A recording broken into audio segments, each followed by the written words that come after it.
Assalamualaikum warahmatullahi wabarakatuh. Kita berjumpa kembali di pemrograman web dan perangkat bergerak untuk siswa SMK jurusan rekayasa perangkat lunak atau mahasiswa ilmu komputer yang berminat dalam pembelajaran pemrograman web. Pada pertemuan sebelumnya, di video sebelumnya, kita telah membahas tentang form di HTML. Nah, sekarang kita akan membahas tentang style sheet pada halaman web.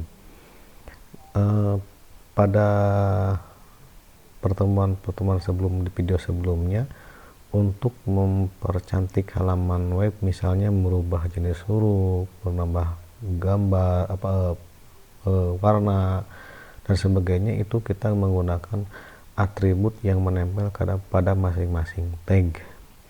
Namun apabila kita mengandalkan atribut pada setiap tag HTML, ketika script HTML-nya makin kompleks ditambah dengan atribut style yang semakin banyak, maka baris program, kode program di dalam script HTML akan semakin banyak, ya, sehingga tampak tidak rapih. Jadi tujuan daripada style sheet ini adalah memperapih coding. Selain itu juga meningkatkan kemampuan halaman web supaya tampilannya lebih menarik, karena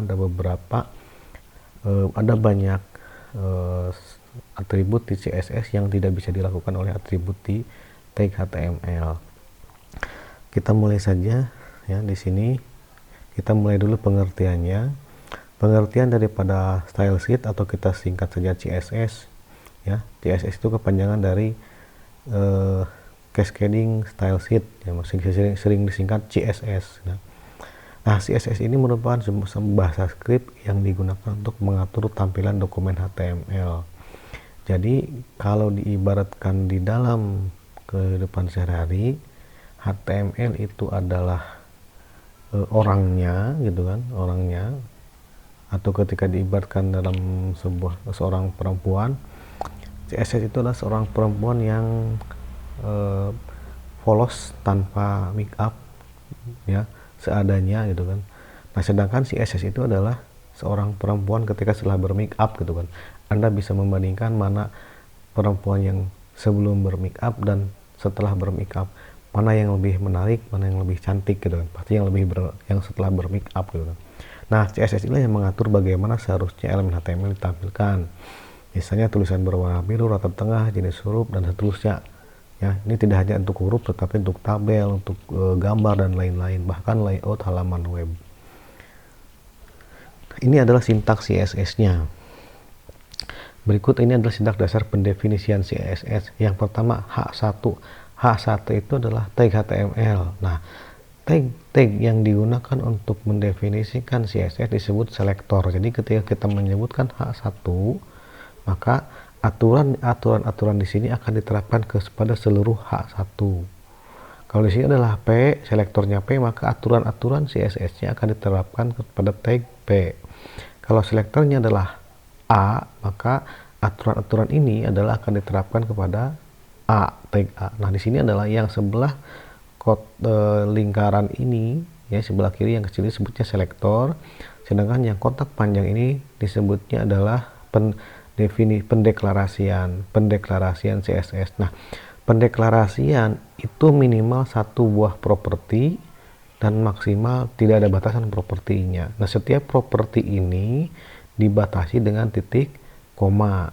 Nah, dan disimpan dalam kurung Kurawa. Jadi kalau melihat yang hijau panjang ini, berarti propertinya ada dua, yaitu properti color dan properti font size. Nah, setiap properti itu memiliki value. Nah, setiap properti memiliki value. Properti dan value dipisahkan dengan titik 2. Di sini berarti properti color, value-nya blue. Nah, ini titik 2. Awas, bukan sama dengan, ya, ini titik 2.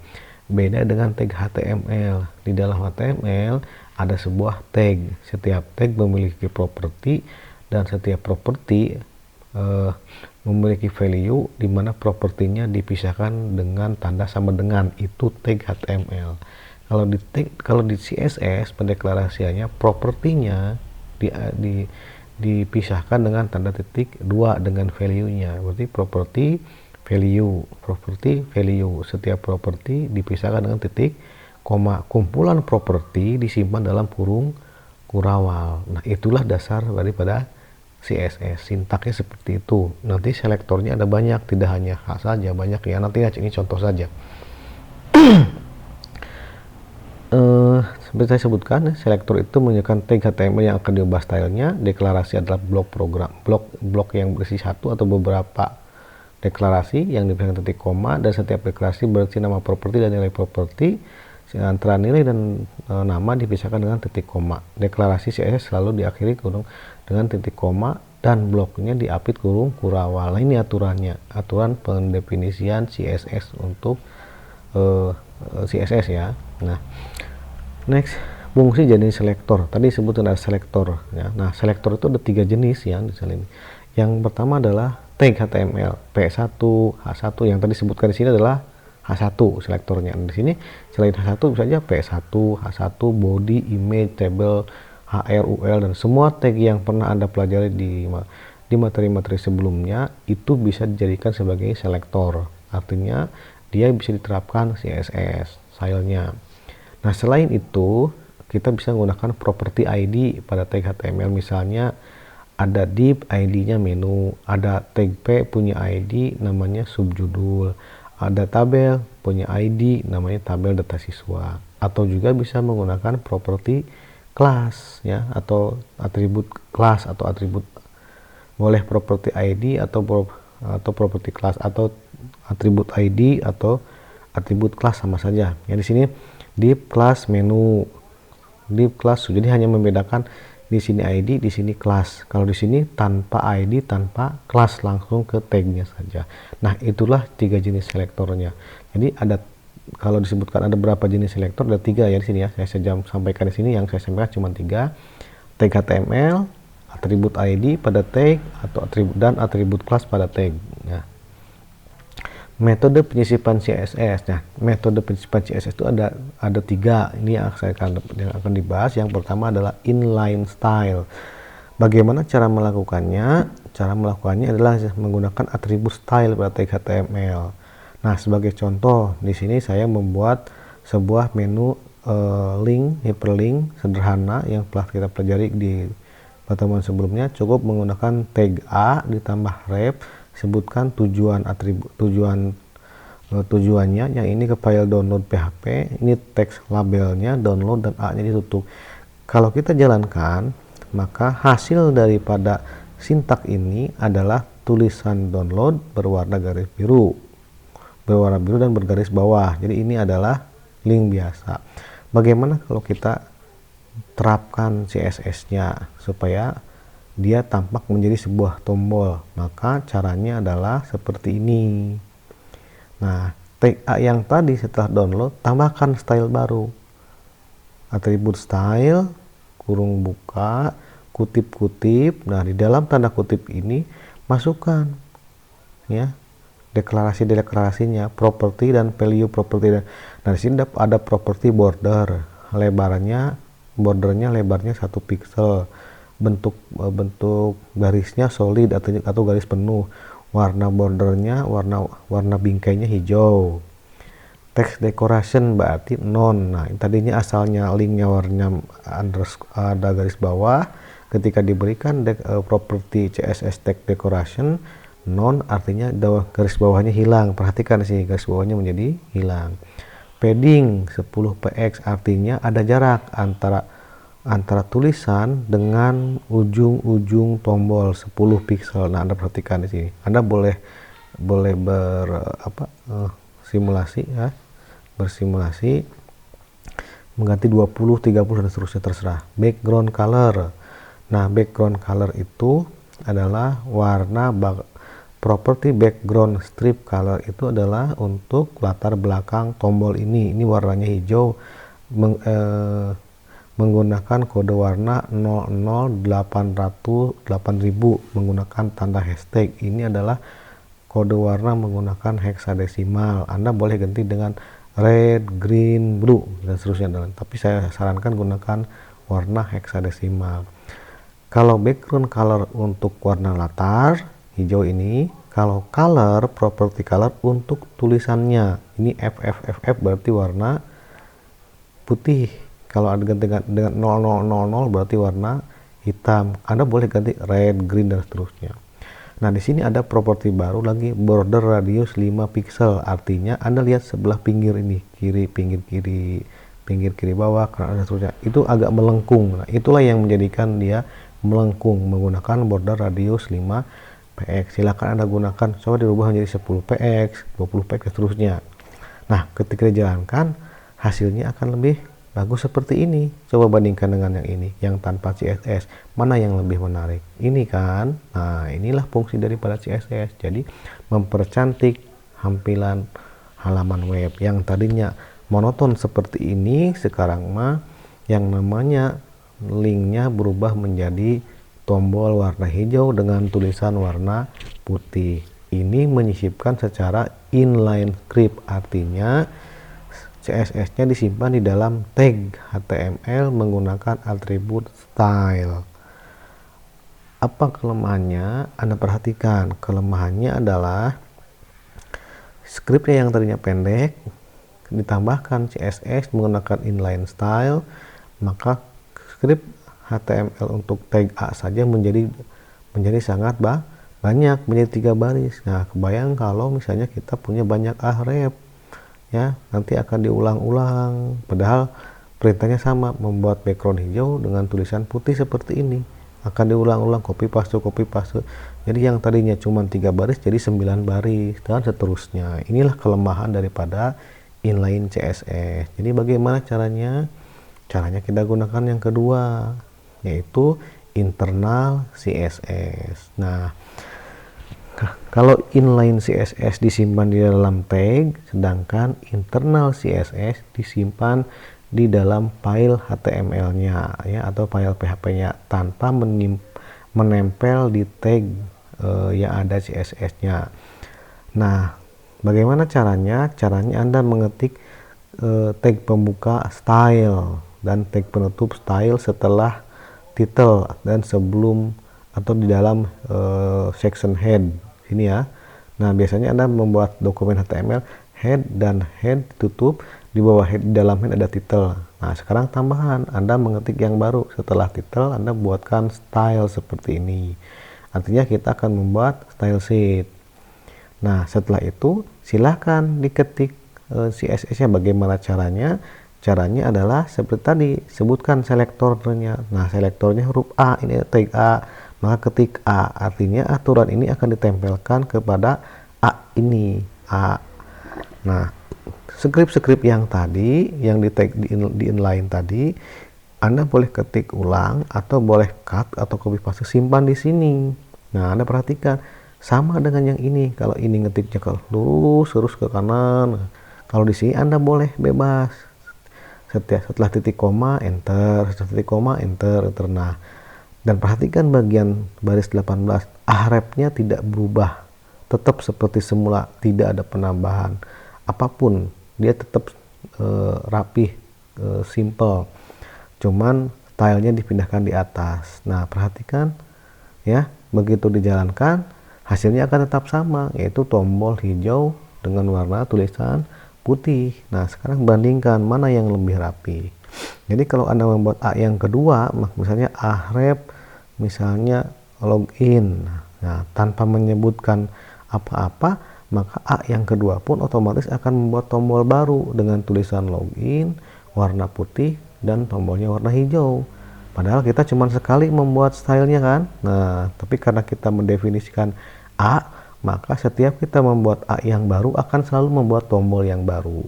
Kalau Anda membuat A nya 10 kali, maka membuat tombolnya 10 kali. Bandingkan dengan cara ini ya. Jadi kalau Anda membuat A nya 10 kali, Anda harus copy paste dengan script yang, nah itu repot lagi. Dan ini adalah internal CSS untuk menutupi kelemahan daripada inline CSS ya. Jadi tidak selamanya inline CSS itu kalau ada kelemahannya, kadang-kadang kita juga membutuhkan inline CSS, tapi untuk kondisi tertentu. Nah, ini pun ada lemahnya.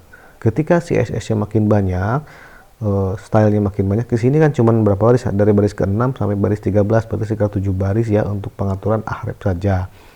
Bagaimana kalau pengaturan yang lain-lainnya? Maka file HTML-nya sama akan membengkak ya. File CSS dan HTML itu disatukan. Nah, CSS dan bagaimana dengan supaya lebih rapi lagi? Supaya lebih rapi lagi, kita gunakan cara ketiga. Cara ketiga yaitu memisahkan antara file HTML dengan file CSS. Caranya seperti ini. Nah, maka disebutnya external CSS. Kenapa eksternal? Karena CSS-nya sekarang kita pindahkan keluar menjadi file lain yang tersendiri. Caranya adalah Anda membuat file baru, namanya bebas, tapi titiknya harus titik CSS. Seperti ini, style titik CSS. Misalnya login titik CSS, beranda dan seterusnya. Yang penting ada titiknya CSS. Nah, bagaimana cara memanggilnya? Nah, cara memanggilnya menggunakan ini. Jadi yang tadinya kita biasakan menggunakan cara kedua menggunakan style dan style. Nah, sekarang tidak ada style lagi, tapi gunakan tag ini, tag link. Link atributnya real, nilainya style sheet. Awas jangan salah mengetik. Kalau salah mengetik style sheet, maka pengaturan CSS-nya tidak akan berjalan.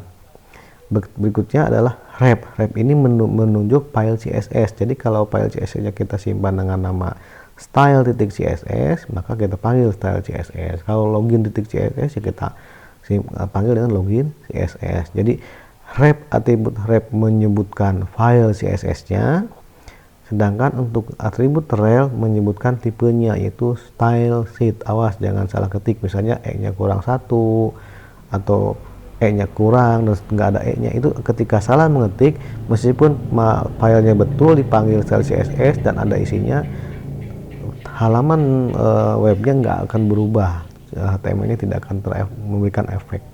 Nah, ini cara ketiga, yaitu menggunakan external CSS menggunakan atribut link ya, dan dimana filenya disimpan tersendiri menggunakan extension .css. Mana yang lebih mudah, mana yang lebih rapi? Jelas yang lebih rapi adalah external CSS, tapi ada kalanya kita juga membutuhkan inline CSS, membutuhkan internal CSS, tergantung nanti kasus kompleksitas program script kita seperti apa. Next, di sini setelah mempelajari tiga cara metode penyisipan, sekarang kita bagaimana memahami CSS box model. Nah, semua elemen HTML di dalam HTML itu dianggap sebagai kotak. Nah, dalam istilah CSS disebut box model, digunakan ketika berbicara tentang desain tata letak. Model kotak CSS pada dasarnya adalah kotak yang membungkus setiap elemen HTML. Artinya, anggaplah ini sebuah tag, ya, tadi yang A itu kan. Nah, itu ada margin, ada bingkai, ada padding. Nah, margin itu dari luar ke sini disebut margin. Nah, dari luar ke sini ya. Jadi kalau kita lihat tadi yang tombol di sini dari ujung browser, di awal browser sampai ke ujung tulisan ini, tombol itu sebutnya margin. Atas ke bawah ini margin, kiri kanan ini margin, atas margin. Jadi ini margin atas, margin bawah, margin kiri kanan, ini margin kiri, ini margin bawah. Ada lagi disebut dengan border. Nah, border itu yang melingkarinya. Nah, ini yang melingkarinya disebut dengan border. Nah, ini karena sama-sama hijau, jadi bordernya nggak kelihatan. Kalau bordernya diganti dengan misalnya warna green, akan kelihatan di sini. Seluruh pinggirnya akan berwarna kalau kita gunakan red atau yellow, maka ini pinggirnya akan berwarna red atau yellow. Nah, itu border. Kalau padding, nah padding itu adalah jarak dari border ini ke tulisan. Nah, ini disebut dengan padding. Ya, kalau margin dari border ke luar, ya, dari border keluar itu margin ke ujung, ke sisi-sisi browser. Kalau padding itu border ke dalam tulisan, yang sini ya, ke objeknya. Ini padding atas, berarti ini padding kanan, padding kiri, padding bawah, atau ini padding top, padding left, padding right, padding bottom. Nah, berikutnya konten. Nah, konten itulah download, teks itu adalah kontennya. Nah, ini ya. Jadi semua di dalam CSS itu dianggap sebagai kotak. Mau ahref, mau P, mau tag H, sudah semua adalah dianggap sebagai kotak. Nah, setiap kotak itu memiliki aturannya seperti ini. Nah, Anda memahami saja ini supaya lebih mudah, ya, untuk memudahkan pemahaman tentang CSS. Oke, kita lanjut ke atribut-atribut yang lain. Sekarang kita belajar dari mulai CSS border. Nah, properti border memungkinkan Anda melakukan style border, lebar border. Border artinya bingkai, ya. Style bingkai, lebarnya bingkai, dan warnanya. Nah, kita coba di sini. Anda ketik script berikut, dikasih nama CSS border HTML, silakan diketik, kita tambahkan div. Nah, ini selektornya adalah ID. Tadi kita mengenal selektor tag, sekarang kita mengenal selektor ID. Ada sebuah div. Nah, div ini sebetulnya sebuah kotak yang tidak kelihatan. Kita menyiapkan sebuah kotak yang tidak terlihat, disebut dengan, kita kasih nama dengan ID. ID-nya adalah box pengumuman. H2 dan P. Div ID ini memiliki dua atribut, isinya H2 dan P. Nah, kita akan menyimpan CSS-nya secara terpisah menggunakan eksternal CSS, di mana filenya disimpan dalam border CSS, link relnya style sheet. Nah, ini aturannya. Nah, Anda lihat, perhatikan di sebagian ini, box pengumuman. Kenapa dia menggunakan tanda hashtag? Ya, karena di sini penamaannya menggunakan atribut ID. Jadi kalau kita menggunakan atribut ID, memanggilnya menggunakan hashtag box pengumuman. Artinya kalau tanpa hashtag, itu artinya kalau tanpa hashtag berarti dia memanggil tag. Contoh ini H2. Nah, ini H2, ya, ini memanggil H2. Ini aturan nomor 8 baris 8 sampai 13 akan diterapkan ke H2.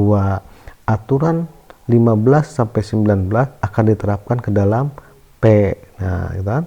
Aturan 1 sampai 6 itu akan diterapkan ke box pengumuman. Yang mana yang ini? ID. Karena namanya menggunakan ID atributnya, maka gunakan tanda hashtag. Nah, di sini ada 3 aturan. Kita bahas yang pertama, box pengumuman. Ini yang kotak luar.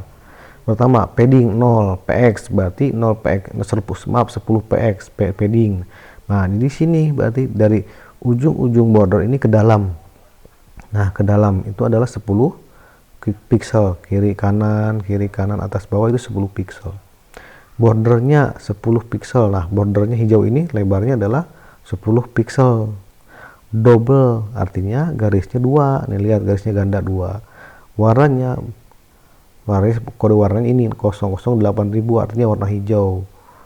Width 430 pixel, artinya lebar kotak ini adalah 430. Text allegiance center, maka dia tulisannya akan center semua, ya. Ini pengumuman di tengah.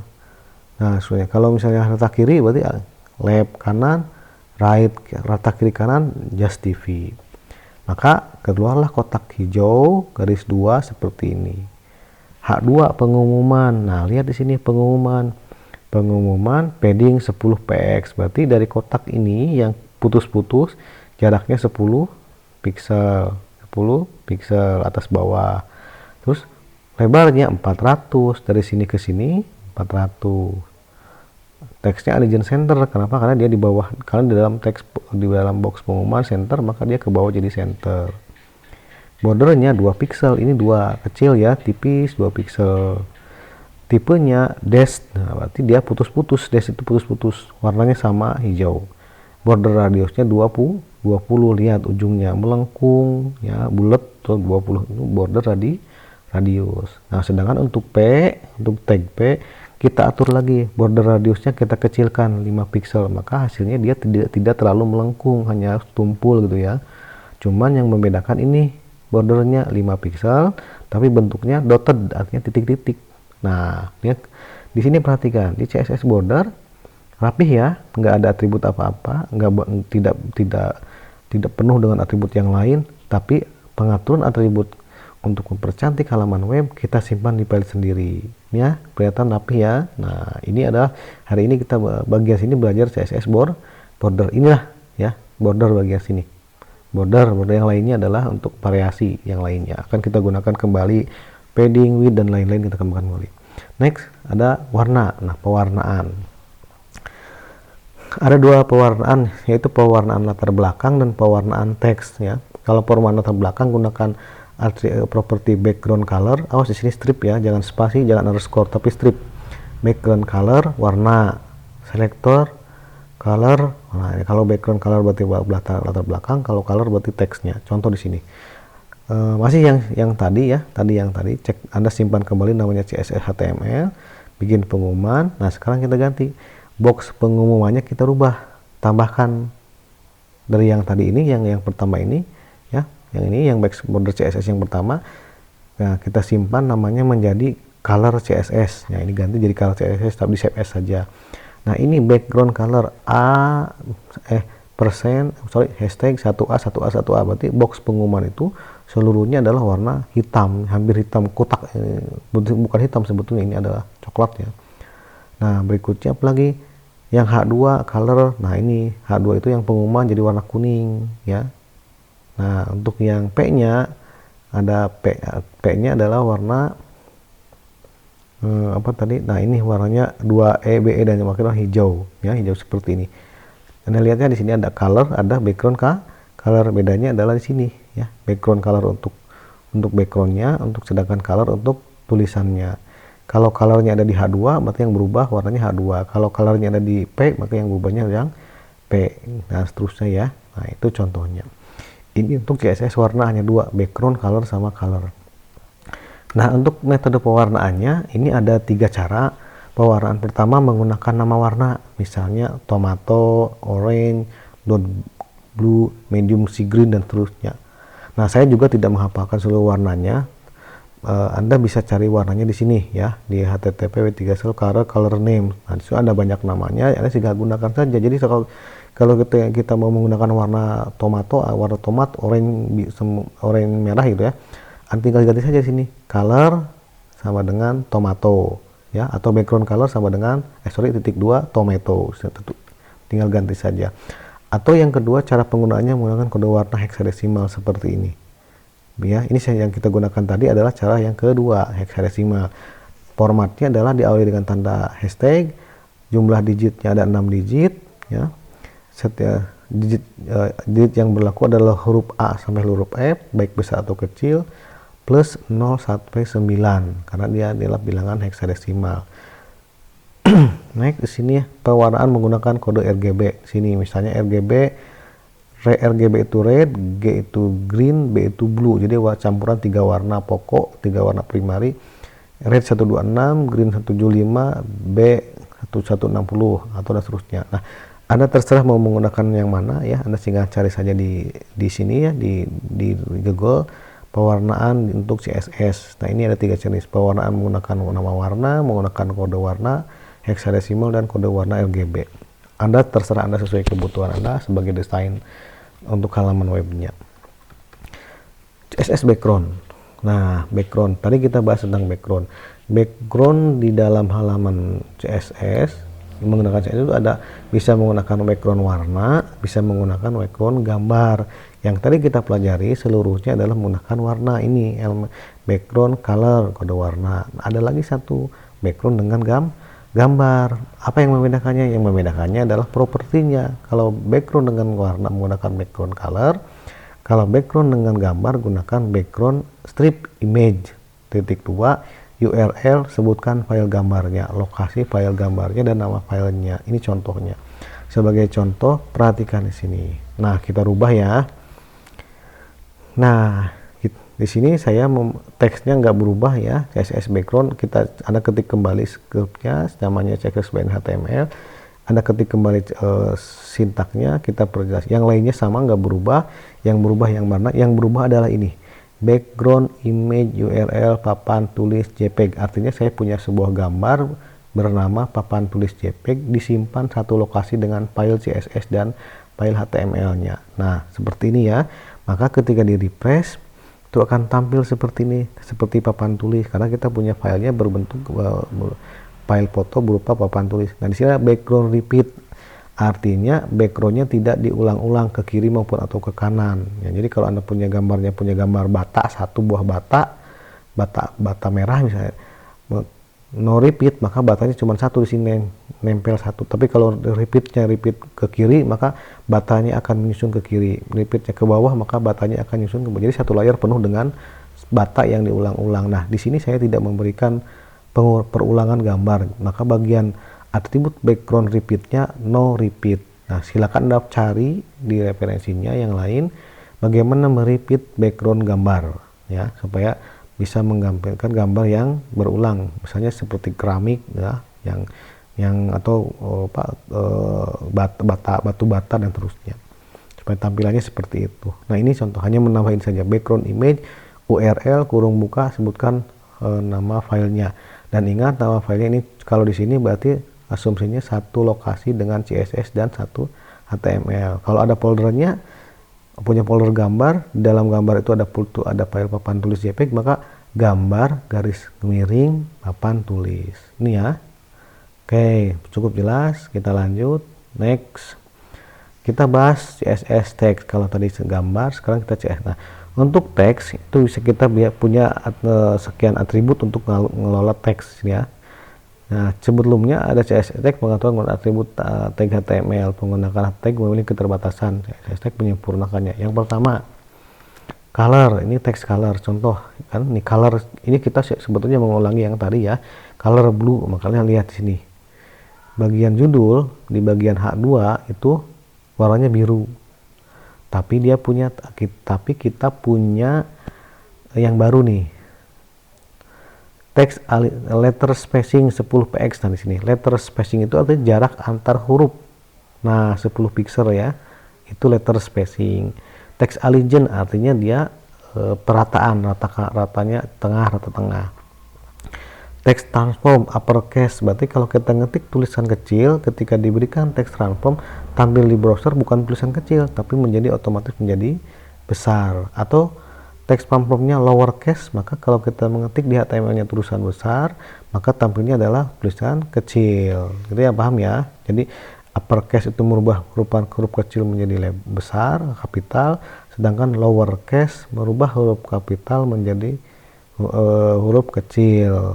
Nah, jadi merubahnya bukan oleh kita dengan keyboard, tapi oleh CSS. Perhatikan sini di baris 9, sejarah CSS tulisannya huruf kecil semua, tetapi ketika dijalankan menjadi huruf kapital semua. Apa yang merubahnya? Ya ini text transform ya. Warnanya biru, ini warna biru. Nah, text shadow. Nah, lihat di sini tulisannya berbayang ya, berbayang. Nah, bayangannya warnanya merah, bayangannya merah. Ini adalah ukuran bayangannya 3 pixel dan 2 pixel. Jadi ini sumbu X, sumbu Y, warna sumbu X nya 3 pixel, sumbu Y nya 2 pixel, maka dia akan ngebayang. Red itu warnanya, silahkan ganti jadi yellow dan seterusnya. Ini pixelnya diganti. Word spacing ini adalah jarak antar baris 50 pixel ya, dan jarak antar barisnya adalah 50 pixel. Kalau letter spacing berarti jarak antar huruf. Kalau word spacing word spacing itu jarak antar kata. Ini sejarah ke CSS tuh 5 jauh kan ya, ini 50 pixel. Word spacing jarak antar kata, letter spacing jarak antar huruf. Nah, untuk yang H2 saja sini ya. Nah, sekarang kita yang paragraf, yang P. Di sini ada P. Nah, P yang pertama line height berarti jarak baris antar baris ke-1, baris ke-2, baris ke-3, baris ke-4 itu ada jarak. Jaraknya adalah 30 pixel ya. Seperti di dalam Anda ngetik dengan Microsoft Word, mungkin ada jarak 1,5 spasi, 2 spasi dan terusnya. Nah, kalau di sini dengan CSS kita gunakan properti line height 30 pixel. Width itu lebarnya ini dari sini ke sini 500 pixel. Justifi text allegiance adalah justifi. Justifi itu rata kiri dan rata kanan, itu justifi. Kalau center berarti di tengah. Kalau left berarti di kiri, kalau right berarti rata kanan. Nah, text indent, nah ini menjorok tulisannya, paragraf 50 pixel. Anda lihat di sini. P-nya itu tidak menjorok ya, tapi dibuat menjoroknya menggunakan atribut text indent 50 pixel. Word spacing-nya nih, jarak antar katanya 10 CSS, 10 ke pertama berarti 10 pixel, pertama ke kali 10 pixel, kali ke bermuda, ini jarak setiap katanya adalah 10 pixel. Berikutnya adalah lagi A. Nah, di sini ada rep. Nah, kalau kita tidak membuat CSS untuk A, maka tulisan W3C ini akan ada garis bawahnya. Nah, di sini kita supaya lebih menarik, tidak mengganggu tulisannya, maka garis bawahnya kita hilangkan. Link href itu kan biasanya ada garis bawah ya di hyperlink. Nah, yang hyperlinknya itu kita hilangkan dengan apa? Dengan atribut text decoration .2 non, artinya tidak ada. Kalau mau membalikkan kembali, hapus saja A-nya, atau tetap dengan ini tapi tambahkan underline, maka akan keluar underline keluar ya. Nah, ini adalah CSS untuk teks. Semuanya di sini semua dibahas ya. Nah, sekarang kita CSS untuk huruf. Ya, untuk huruf CSS-nya adalah CSS font. Nah, di dalam HTML ada tagnya, tag font. Cuman kalau kita gunakan tag font itu banyak keterbatasan, terutama jenis huruf dan lain-lainnya. Nah, di sini dengan CSS kita punya beberapa fitur. Contoh seperti ini, change font on. Ada property family, style, size, dan seterusnya. Kita coba lihat ini. Nah, sekarang silahkan Anda ketik di sini codingnya, script HTML-nya, ini eksternal CSS-nya. Kita mulai. Font family. Font family itu merubah jenis huruf. Verdana. Silahkan huruf-huruf yang lainnya cari di Google. Untuk style huruf, garis miring, huruf miring, huruf tebal, dan seterusnya ya. Italic. Nah, di sini font style font italic berarti font miring. Huruf tebal, font wide, bold di sini. Ya, ukuran huruf font size 18, 20, dan ini akan Anda ubah saja ukurannya. Makanya ini cuman segini ya untuk yang CSS font. Berarti ketebalan, style, jenis huruf, dan ukuran huruf. Next, berikutnya kita bahas. Nah, apa berikutnya? Nah, berikutnya Anda bisa pelajari karena CSS ini banyak cakupannya ya. Nah, silakan Anda pelajari CSS yang lainnya. Anda sudah punya dasarnya. Ini seluruhnya untuk seluruh referensi. Slide ini ada di sini. W3 School CSS. Nah, ada CSS responsif untuk web. Apa itu CSS responsif? Silakan Anda dibaca saja di sini. Dan ini adalah CSS grid, yaitu untuk membuat grid sistem di dalam CSS. Nah, saya yang dibahas di sini presentasi sekarang hanya membahas CSS referensi saja, dasarnya saja. Yang lainnya, karena Anda sudah memahami tentang CSS, silakan baca sendiri di W3 School CSS di Paul. Silakan buka, praktekkan di dalam CSS, dan jangan lupa untuk tugasnya silakan Anda kerjakan nanti di slide-slide yang telah kita bahas tadi untuk dikerjakan, dan akan suatu saat akan saya minta untuk dikumpulkan di learning system kita. Terima kasih. Assalamualaikum warahmatullahi wabarakatuh.